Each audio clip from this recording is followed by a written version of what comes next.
I'm Cathy Thomas. Deb Schneider has written a wonderful new book. She's a chef and an author, and you've written about Baja? I have. I've done a book on Baja seafood, northern Baja California cooking, and wine, too. Oh, yum. What are we going to make today? We're going to make a real authentic Ensenada fish taco. So if you go to Ensenada, which is just over the border, and you go up to the street stands, this is exactly the fish taco that you would buy. It's not a restaurant meal. It's one of those stand-up-on-the-run snacks, and it's really my favorite thing in the book. I can hardly wait. How do we start? Well, we start by making the beer batter. Okay. And, you know, this is the province of frat boys, you know, all over Southern California. Very, very simple to make. It's all-purpose flour, a little bit of granulated garlic because real garlic will burn in the fryer, a little bit of cayenne for fun. This is a little bit of dry mustard, and the early recipes had brandy and dry mustard in the batter, which I thought was very interesting because they make wine and brandy in the Guadalupe Valley by Ensenada. This is a little baking powder, just to make sure that you have a nice crisp batter, salt, and then Mexican oregano. Right, and how is Mexican oregano different?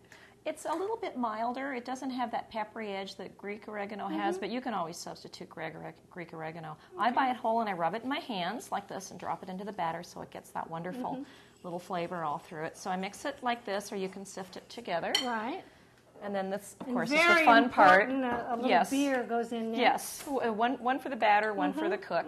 Now this is a 12-ounce bottle of beer, and it won't be quite enough to make the batter as thin as you want, so we'll probably need a little bit of water added to this towards the end. Get that. If you put all beer in, some people like it with all beer, but I actually think that it's too beery. So. How's that? That looks pretty good right there. You want to have it just thick enough to sort of lightly coat the fish, but not so thick that it's going to be gluggy and come off in big chunks when you cook it. That's highly technical, I know, but after you've done it a couple times, you get the feel. Kind of thick pancake batter, huh? Kind of on the thick pancake batter side. There we go. So we're going to set that aside and let it rest for a minute. You can use it right away, or you can let it sit for up to 2 hours, and we're going to prepare our fish. And this is a beautiful piece of grouper from Baja California, broomtail grouper, but you can use mahi, you can use swordfish, you can use any kind of fish that comes along, as long as it's dry. There's not a lot of water coming out of it when you fry it. Needs to be firm.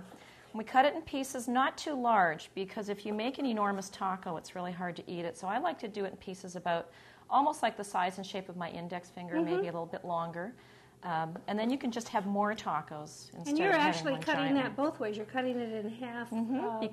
Yes, it's a thicker piece of fish. Now off the edge, it's going to be a little thinner. You can see that there. So we'll cut it up, and then I take a fresh lime. I use a lot of limes in this book, so plant your lime trees. And I just sort of lightly toss it with a little bit of the lime juice. And that makes it taste and smell good.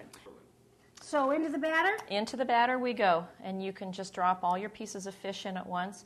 The nice thing about working with chopsticks is that it doesn't take the batter off the fish. And in we go, straight into the hot oil, into this fun little disca that I brought along. And this is the traditional tool that's used to make fish tacos and fajitas in Mexico. Oh, it's terrific. It really is. It's like a small wok with the shelf around the outside, and you can substitute a wok if you don't have a disca. I bought this one in the market in Tijuana. I think it was $6, and I take it with me everywhere. Now, very often when you put the fish in, it'll sink to the bottom and stick a little bit. Don't touch it. Just let it, as the batter cooks, it'll pop up to the top, and sometimes if you do it just right, it'll actually roll over. Would you like to step over here to the comal and heat up your tortilla? This is, as Cathy just said, is a comal, and this is what most people heat up their tortillas on in Mexico. It's just a thin piece of blue steel. You can use any kind of a frying pan. It really doesn't have to be this. The trick is you do not want to put any oil on it, and you don't want to get them wet in any way.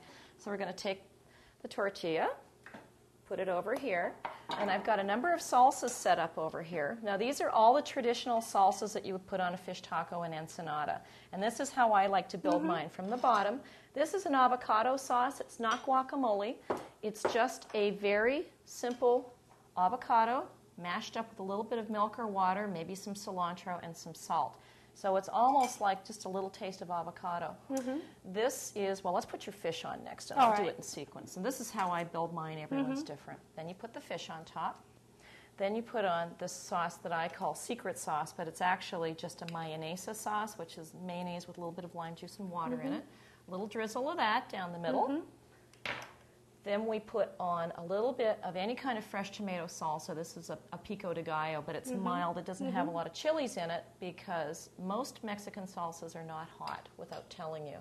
And then this is the best part right here. This is the chile de árbol salsa that I made from these little guys right here that are so hot, but delicious. And so you put this on, just some little drops, the way you like it. To taste. Some people like it hot, some people not.